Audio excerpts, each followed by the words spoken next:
Jusqu'à 9h, Good Morning Business.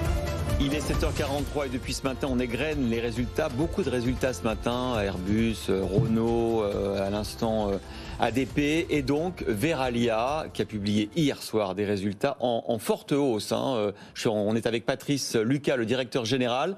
Alors on est un peu étonné avec Laure, c'est ce qu'on vous disait pendant la pub, c'est que Verallia, donc tous les contenants, les bouteilles, l'ancienne filiale de Saint-Gobain, on s'est dit que vos fours doit vous coûter une fortune avec la flambée des cours de l'électricité. Or, vous publiez un résultat net en hausse de 42% à 356 millions d'euros. Mais comment vous avez fait ? Écoutez, d'abord, c'est une belle performance de nos équipes, agilité et adaptation de nos équipes. C'est aussi un marché qui reste très porteur, avec un capacitaire qui est un peu inférieur à la demande. Donc nous sommes en train de courir après la demande. Donc du pricing power aussi de l'autre côté. Du pricing power, bien évidemment en conséquence.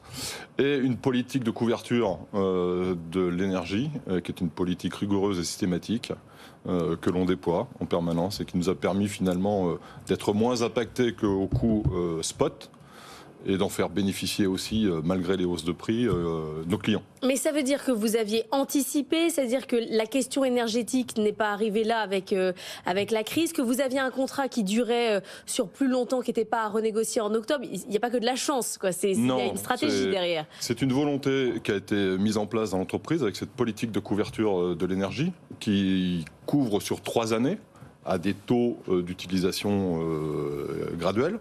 Par exemple, quand je rentre en 2023, je suis couvert à 85% de mes besoins en énergie. Ouais.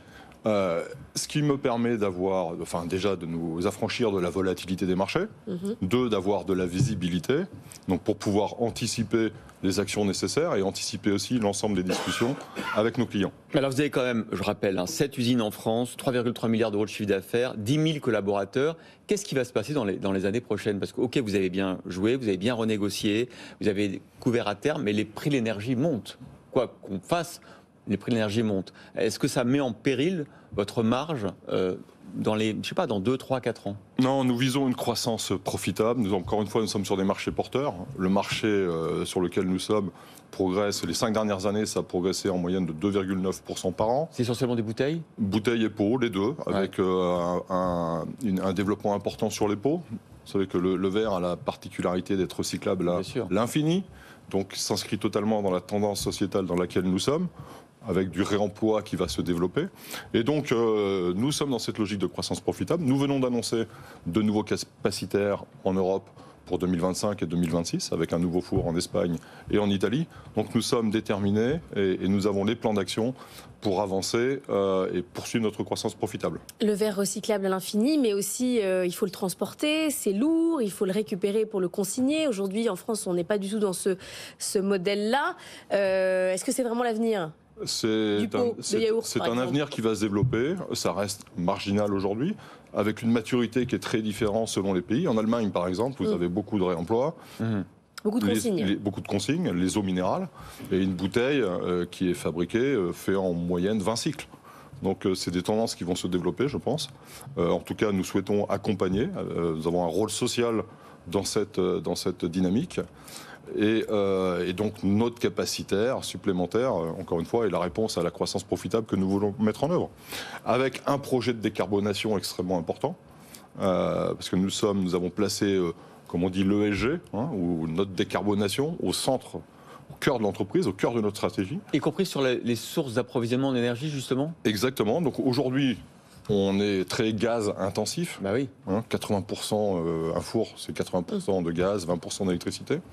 Et nous sommes en train de développer les technologies pour passer du gaz à l'électricité. Donc le four électrique. Le four électrique, avec une première mondiale que nous avons annoncée. Fin 2023, nous lancerons le premier four électrique pour fabriquer des bouteilles à Cognac, dans notre usine de Cognac. Et en parallèle de ça, bien sûr, développer des contrats d'approvisionnement d'électricité verte.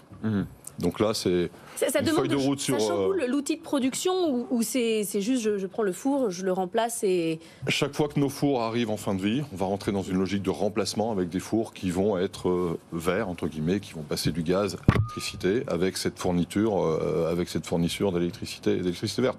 Donc c'est une feuille de route sur laquelle nous sommes inscrites. Nous sommes engagés à réduire nos émissions de carbone de 46% en 2030 par rapport à 2019. Et nous sommes sur cette route. Alors vous produisez 16 milliards de bouteilles et de pots en verre chaque année. On avait une question d'actualité parce qu'on a vu que le rosé Minuti est racheté par LVMH. Est-ce que vous fabriquez les bouteilles de Minuti? On fabrique beaucoup de bouteilles de rosé. C'est de belles bouteilles extra blanc, de belles bouteilles que l'on fait à la demande pour nos clients. Dont Minuti? Dont Minuti. Bon. Pas que le pot de yaourt, il y a aussi les Minuti. Il y a les pots de yaourt, il y a Minuti, il y a tout un tas de très belles bouteilles. Il faut être proche de ses clients, c'est-à-dire qu'il y a le problème du transport. Hein, c'est lourd. Donc ce qui veut dire que quand les Américains disent nous, venez chez nous, on met des subventions sur la table, vous dites non, je reste à côté de mes clients? Alors, nous ne sommes pas présents sur le marché américain ou de façon très marginale. Nous sommes présents en Europe et en Amérique latine, où nous avons une forte croissance, un fort développement en Amérique latine. Nous venons d'ouvrir un four fin d'année dernière pour multiplier notre capacité à accompagner la croissance. Et le business dans lequel nous sommes est très local. J'ai 7 usines en France. Les usines, elles sont une à Cognac, une près d'Épernay, une dans le sud. Elles sont très très proches des bassins viticoles. Pour éviter les coûts de transport. Pour éviter les coûts de transport. Et aussi assurer la réactivité et la flexibilité vis-à-vis de nos clients. Merci beaucoup Patrice Lucas, directeur général du groupe Verallia. Donc je le rappelle, chiffre d'affaires en hausse de 25% et résultat net de 42%. Encore une boîte qui a publié hier soir et ce matin des résultats tout à fait exceptionnels. On va parler évidemment d'Airbus, de Renault tout à l'heure et d'Orange qui ont publié tous les trois ce matin.